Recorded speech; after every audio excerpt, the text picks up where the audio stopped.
Welcome to This Explainer. Today, we're tackling something that is literally the foundation of all pool maintenance: volume calculations.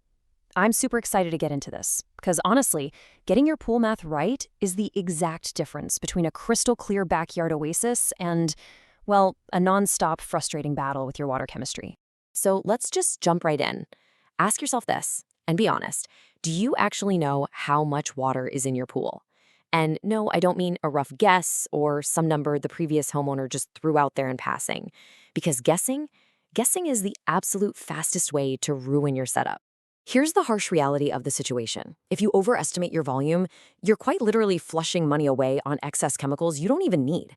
But if you underestimate it, oh boy, that means you're underdosing your sanitizers, inviting algae to the party, dealing with cloudy water, and putting just a massive unnecessary strain on your filtration system. Okay, here is our roadmap for this explainer. We're going to hit 1, why pool volume matters; 2, the universal pool math; 3, tricky shapes and features; 4, avoiding common DIY pitfalls; and finally, 5, balancing the water chemistry. Let's do this. All right, section 1, why pool volume matters. Let's quickly look at why this isn't just some boring math homework, but the absolute cornerstone of safe, affordable pool care. Listen to this quote, because it really hits the nail on the head. A 10% error in volume estimation means a 10% error in every single chemical addition. It might seem like a tiny math mistake today, but trust me, that 10% error compounds over a long summer into serious balance issues, nasty cloudiness, and scale buildup that will completely wreck your expensive equipment.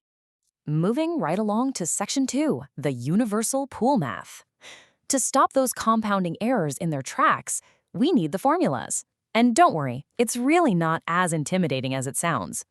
Okay, if you remember only one thing today, burn this number into your brain: 7.5. Think of 7.5 as your magic key. It's the universal multiplier that represents the 7.5 gallons of water that fit perfectly inside a single cubic foot of space. It literally anchors every single equation we're going to use. Just take a look at this cheat sheet. Finding your total volume is mostly just figuring out the surface area for your specific pool shape, like, length times width for a standard rectangle, multiplying that by the average depth, and then multiplying by our magic number, 7.5. Boom, that's your total gallons. The tricky part there is the average depths, right? Because almost no pool has a perfectly flat bottom. To get that average in a pool with a standard slope, you just take the shallowest depth, add it to the deepest depth, and chop that number in half. Just divide by 2. It really is that straightforward. But you've actually got to get out there and do the physical work. Grab a good fiberglass tape measure, clear the perimeter, measure the length and width at the actual water line, maybe drop a weighted line to map out the floor if you need multiple depth points, and calculate those averages. Which brings us to section 3, tricky shapes and features. Because let's face it, most backyards don't just have a simple, flat rectangle sitting in them anymore.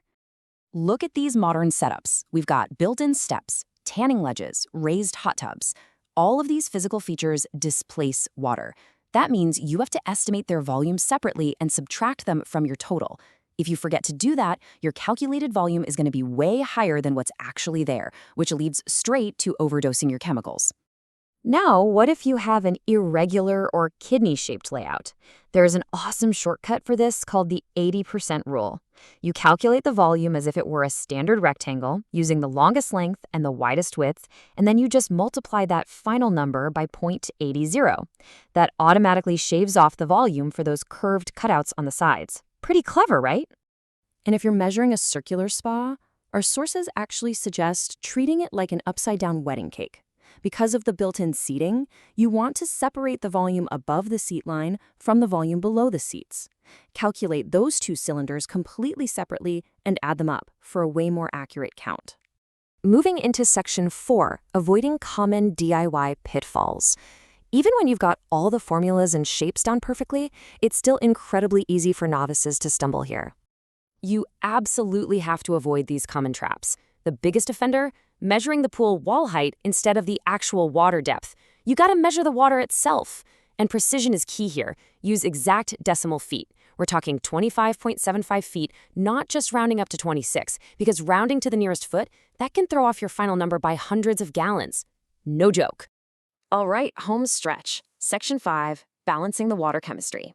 Let's take that shiny, highly accurate volume number we just found and use it for our ultimate goal, a perfectly safe, pristine swimming environment. First up, understanding your turnover rate. Health departments generally require public pools to completely circulate or turn over their entire water volume every 6 to 8 hours. Well, that exact same rule applies to your backyard. You can only verify if your pump is sized right and running long enough if you know your exact gallon count. Next, we use that volume to calculate parts per million, or ppm. Since 1 gallon of water weighs exactly 8.33 pounds, 1 ppm is equal to 8.3 pounds of a chemical per million gallons of water. Knowing your true pool volume is a total game changer here. It guarantees your chlorine, your pH adjustments, and your alkalinity dosing are always dead on accurate, instead of just a hopeful blind guess. Just a quick side note on hot tubs. Spas have all these complex, molded shells with jets and varied seating, making them a total nightmare to measure manually. So it's highly recommended to just compare your math to standard manufacturer tables like the one you see here. For example, a 4 to 5 person spa usually holds 250 to 350 gallons. Double checking this table makes sure you don't accidentally nuke a tiny body of water with way too much chlorine, which could be really dangerous. So, I'll leave you with this final thought today. Are your pool chemicals working for you, or are your calculations working against you? Armed with your new formulas, the 80% rule, and that magic 7.5 multiplier, it is officially time to head out back with a tape measure and find out. Thanks for hanging out with me for this explainer, and here's to a full season of perfectly balanced water.